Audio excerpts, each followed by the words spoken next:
নমস্কার বন্ধুরা, আজও এক নতুন রেসিপি নিয়ে ফিরে এলাম। সন্ধ্যাবেলা যদি হালকা কিছু খেতে ইচ্ছা করে তাহলে ঝটপট তেল ছাড়া একদম পুড়ে ঠাসা এই টিফিনটি রেডি করে নিতে পারো। যেমনই নরম হয় তেমনই পুড়ে ঠাসা, খেতে ভীষণই দারুণ লাগে। নমস্কার বন্ধুরা, কাজল ভিলেজ কিচেনে সকলকে স্বাগত জানাই। রোজকার মতো আজও রান্নাঘরে চলে এলাম। আজকের রেসিপি প্রথম থেকে লাস্ট পর্যন্ত দেখতে থাকুন, আশা করছি ভীষণ ভালো লাগবে। তো চলুন তাহলে শুরু করা। তো দেখো, সন্ধ্যাবেলা টিফিনের জন্য আমি এখানে কয়েকটা সবজি কেটে নিয়েছি। যেমন বাঁধাকপিকে খুব ভালো করে দেখো একদম মিহি করে এইভাবে কেটে নিয়েছি, ধুয়ে পরিষ্কার করে তারপরেই আমি সবজিগুলোকে কেটে নিয়েছি। যেমন বড় গেটারের সাহায্যে এইটাকে আমি গাজরটাকেও গেট করে নিয়েছি। এখানে নিয়েছি একটা বড় সাইজের বেশ পেঁয়াজকেও দেখো একইভাবে কিন্তু সুন্দর করে টুকরো করে ছোট্ট করে কেটে নিয়েছি।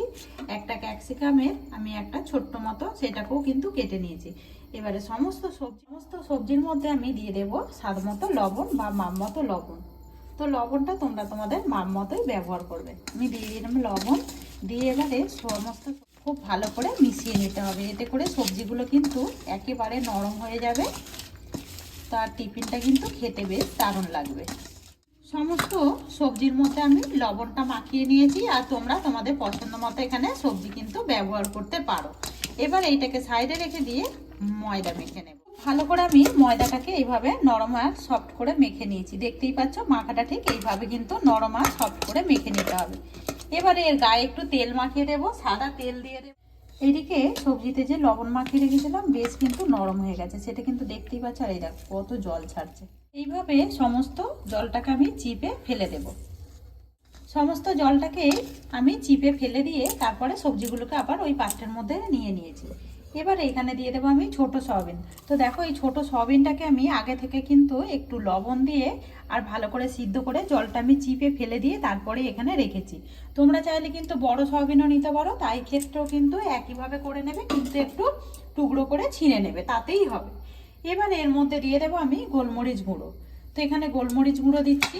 তো তোমরা চাইলে তোমাদের পছন্দ মতো একটু মশলা এতে দিতে পারো, যেমন জিরে গুঁড়ো, ধনে গুঁড়ো দিতে পারো। গোলমরিচটাকে দিয়েও আমি খুব ভালো করে মিশিয়ে নেব বা মাখিয়ে নেব। তো এখানে দেখো গোলমরিচটা দিয়েও খুব ভালো করে আমি সবজির মধ্যে মাখিয়ে নিলাম। তো লবণ দিয়ে রেখেছিলাম বলে তাই জন্য কিন্তু জলটাকে চিপে ফেলে দিয়ে তারপরেই কিন্তু এরকম গোলমরিচটা দিয়ে দেবে, তাহলে কিন্তু গোলমরিচের ফ্লেভারটা খুব ভালোভাবেই এবারে মিশে যাবে। এবারে এইটাকে আমি সাইডে রেখে এইদিকে বেশ ময়দাটা মাখিয়ে রেখেছিলাম। আর এই দেখো সাদা তেল মাখানোর পরে কতটা সফট হয়ে গেছে। আরও এবার একটু মাখিয়ে নেব। এইভাবে যদি ময়দাটাকে একটু আগে থেকে মাখিয়ে রাখা যায় তাহলে কিন্তু বেশ দেখো কতটা সুন্দর সফট হয়। এবার এখান থেকে আমি ছোট ছোট করে লেচি কেটে নেব। তো তোমরা চাইলে কিন্তু বড় করেও কেটে নিতে পারো। আমি এইভাবে ছোট ছোট করে আমি ঠিক লুচির থেকে একটু ছোট মতো করে কেটে নিচ্ছি লেচি। সমস্ত লেচিগুলোকে আমি কেটে নিয়েছি, আর দেখো ছোট ছোট করে কিন্তু সুন্দর করে আমি একটা গোল গোল করে নিয়েছি। এবার একটা চাকি বেলনা নিয়েছি, অল্প করে একটু ময়দা ছিটিয়ে দেব। তো ময়দা দিয়ে কিন্তু বেললে ভালো হবে। এবারে দুপিরে একটু কোটিং করে নেব, আর সমস্তগুলো ঠিক ছোট্ট ছোট করে লুচির মতো করে বেলে নেব। একেবারে বেলাটা আমি দেখিয়ে দিচ্ছি কিভাবে বেলতে হবে। তো এখানে দেখতে পাচ্ছ সুন্দর করে আমি পাতলা করে কিন্তু বেলে নিয়েছি। অপর দিক থেকে দেখো আঙুলটা কিন্তু দেখা যাচ্ছে, এইভাবে যতটা সম্ভব পাতলা করে কিন্তু বেলে নেবে। এখানে একটা থালা নিয়েছি, থালার মধ্যে দেখো একটু ময়দা ছিটিয়ে দিয়েছি যাতে করে না লেগে যায়। তো এইখানে একটা করে রাখবো, এর উপরে যখন আমি আবারও দেবো তখনও কিন্তু এইভাবে একটু ময়দা ছিটিয়ে দেবো, তাহলে দেখবো অনেকগুলো বেলে রাখা যাবে, একের পর এক কিন্তু একেবারে লেগেও যাবে না। তো সবগুলো বেলে নিয়ে ফিরে আস। তো দেখো এখানে আমি কয়েকটা লুচির মতো বেলে নিয়েছি। তো এখান থেকে একটা নিয়ে নেব, এবার এখানে রেখে দেব। দিয়ে যে পুরটা আমি রেডি করেছিলাম এই পুরটা থেকে আমি মাঝ বরাবর ঠিক দিয়ে দেবো। তো একটু বেশি করেই দেবো, এতে করে কিন্তু খেতে বেশ দারুণ লাগবে। আর দেখো বাচ্চাদের কিন্তু এরকম সয়াবিন দিয়ে আর কিছু সবজি দিয়ে যদি টিফিন করে দেওয়া যায় তাহলে কিন্তু ওরা অনায়াসেই খেয়ে নেবে। এবারে সাইডে একটুখানি জল দিয়ে দেবে, এতে করে কিন্তু একটা আঠার কাজ করবে। একটু সাইড দিয়ে দিয়ে দিলাম জল। এবারে এই সাইডটা ধরে নেব, ধরে নিয়ে আমি ঠিক এইভাবে মুড়ে নেব। আর সন্ধ্যাবেলায় এরকম যদি তেল ছাড়া একটা টিফিন হয় এতে করে কিন্তু বাচ্চা থেকে বড় সবাইরই বেশ পছন্দের হবে, আর খেতে ভীষণই দারুণ হবে। এখানে কিন্তু একটা টিফিন একেবারেই রেডি হয়ে গেল। আর এই দেখো কতটা সুন্দর দেখতে হয়েছে। দেখো একইভাবে আমি সমস্তগুলো রেডি করে ফিরে আসি। আর দেখতেই পাচ্ছ এখানে আমি সুন্দর করে কিন্তু টিফিনগুলোকে গড়ে নিয়েছি। আর দেখো দেখতে কতটা সুন্দর লাগছে, খেতে কিন্তু আরো বেশি দারুণ লাগে। যেহেতু পুড়ে ঠাসা এই টিফিনটা, বাচ্চা থেকে বড় দেখবে সবাইরই কিন্তু পছন্দের হবে। এরকম শীতের সবজি দিয়ে কিন্তু তোমরা একদম ট্রাই করতে পারো। অপরদিকে ভাপানোর জন্য আমি আগে থেকে জল গরম হতে বসিয়ে দিয়েছি। এখানে একটা ঝাঁঝরি নিয়েছি, ঝাঁঝরির গায়ে দেখো সাদা তেল আগে থেকেই মাখিয়ে রেখেছি। আর এটা আগে থেকেই রেডি করে, এবারে গড়ে রাখা এই টিফিনগুলোকে একে একে করে আমি এর মধ্যে ঝাঁঝরির মধ্যে ভাপাতে দিয়ে দেবো। আর কোন দিকটা দিচ্ছি দেখতে পাচ্ছ, যে দিকটা মুড়েছি আমি ওই দিকটা নিচের দিকটা রাখছি। এতে করে খুব ভালোভাবে কিন্তু একদম ভেপে যাবে, আর ভাপাটাও বেশ দারুণভাবে হবে, একটাও ভেঙেও যাবে না, লেগেও যাবে না। একে একে করে টিফিনগুলোকে আমি এইভাবে সুন্দর করে সাজিয়ে দেব। আর দেখো এই ঝাঁঝরির একদম ঝাঁঝরির মধ্যে কিন্তু অনেকগুলোই টিফিন রেডি হয়ে গেছে। এবারে এটাকে আমি বলতে পারি 2 থেকে 3 মিনিট, কিন্তু না, এটা 5 মিনিটের মতো ভাপাতে লাগবে। অনেকটাই যেহেতু সবজি রয়েছে, এটা অনেকটাই বেশ বড় বড় রয়েছে। দেখো মোমো কিন্তু অনেক আকারে ছোট হয়, এটা কিন্তু অনেকটাই বড়।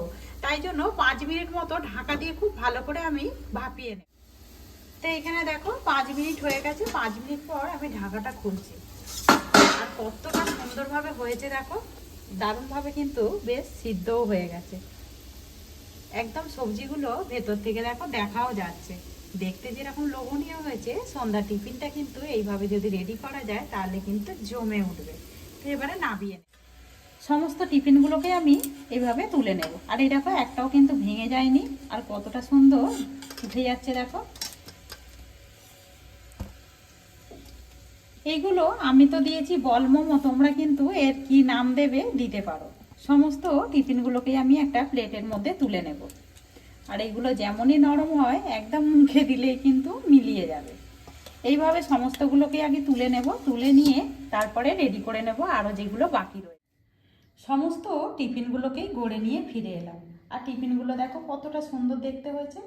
যেমনই দেখতে সুন্দর হয়েছে, তেমন কিন্তু সন্ধ্যার সময় খেতে ভীষণই দারুণ লাগবে। একেবারে তেল ছাড়া একটা টিফিন, আর সঙ্গে রয়েছে দারুণ স্বাদে টমেটো একটা চাটনি, ঝাল ঝাল। একদম পুড়ে ঠাসা এই টিফিন খেতে ভীষণ মজাদার হয়। সন্ধ্যাবেলাটা একেবারেই জমে উঠবে। তো আজকের রেসিপি আপনাদের কীরকম লাগলো অতি অবশ্যই কমেন্ট করে জানাবেন। যদি ভালো লেগে থাকে এইভাবে আমার পাশে থাকবেন, আমাকে সাপোর্ট করবেন। আমার এরকম নিত্য নতুন রান্নার জন্য পাশে থাকা বেল আইকনটি প্রেস করবেন। সবাই ভালো থাকবেন, সুস্থ থাকবেন, ধন্যবাদ। আবারও কোনো নতুন রেসিপি নিয়ে ফিরে আসবো। আজকের মতো এই পর্যন্ত।